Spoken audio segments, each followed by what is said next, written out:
lovely people. I want to talk today about a misconception, or better said, a fear around lucid dreaming.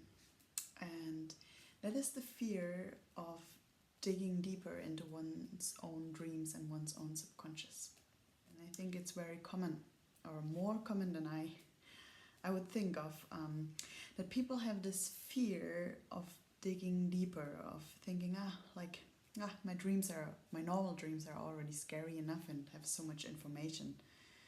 So if I dig deeper, what am I gonna find? What if it's something bad?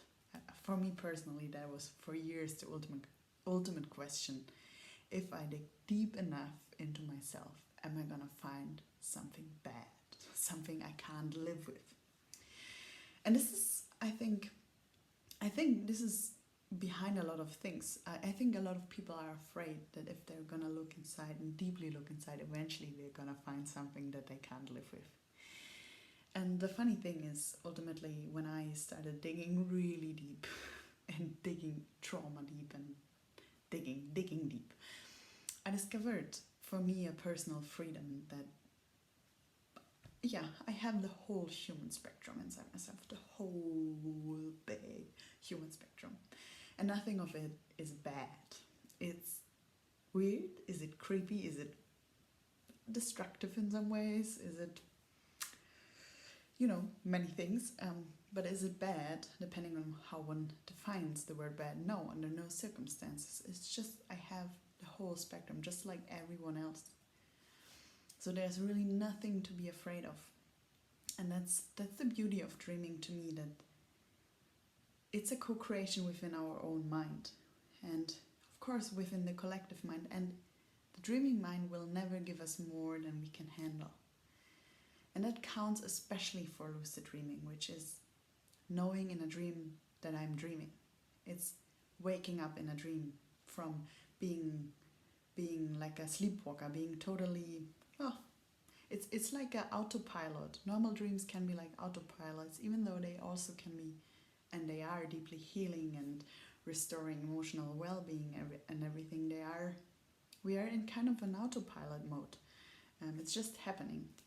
And lucid dream is ultimately saying, I'm aware of what state I'm in. And people are afraid it opens a door to worms and whatever. And having awareness of what state I'm in is like, I'm not a fan of the word enlightenment, and if I use it in the context, I would say it's a step towards enlightenment and a lot of light and a lot of possibility and a lot of growth and learning and self-expansion, exploration, abundance, however.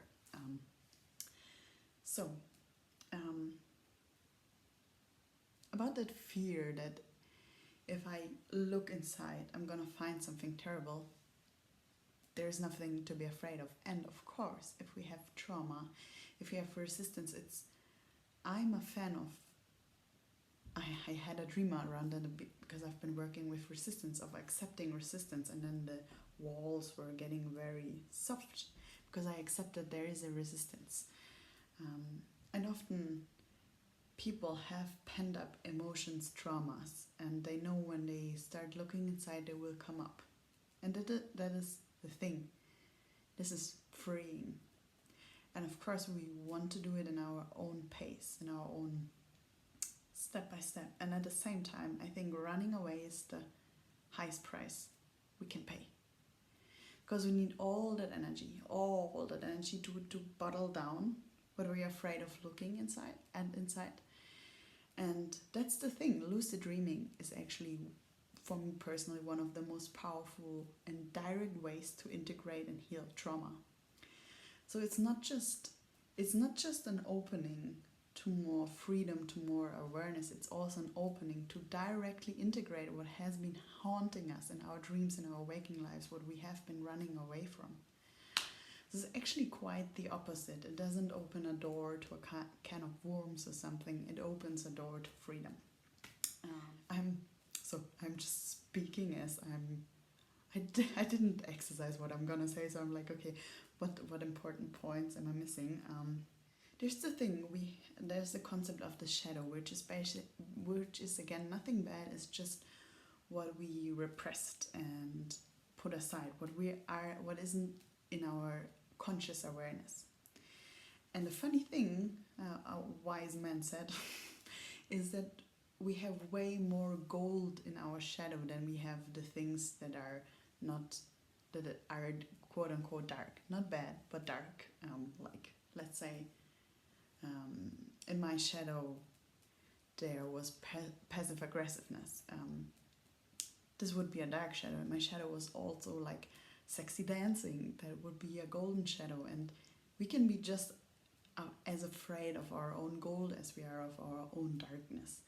And both of them are totally fine. It's just that actually when we open the door to exploring, we find way more gold. It's just way more gold there.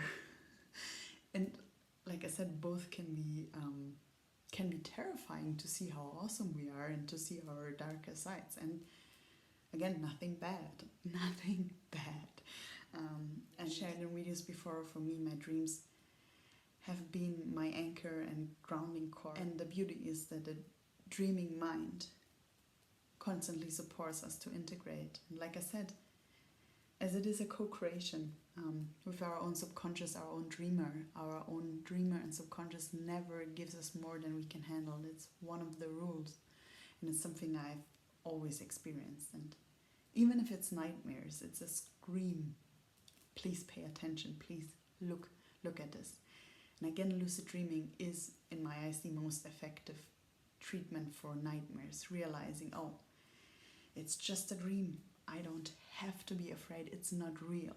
It gives like an immediate crumbling of the whole fear construct in a dream.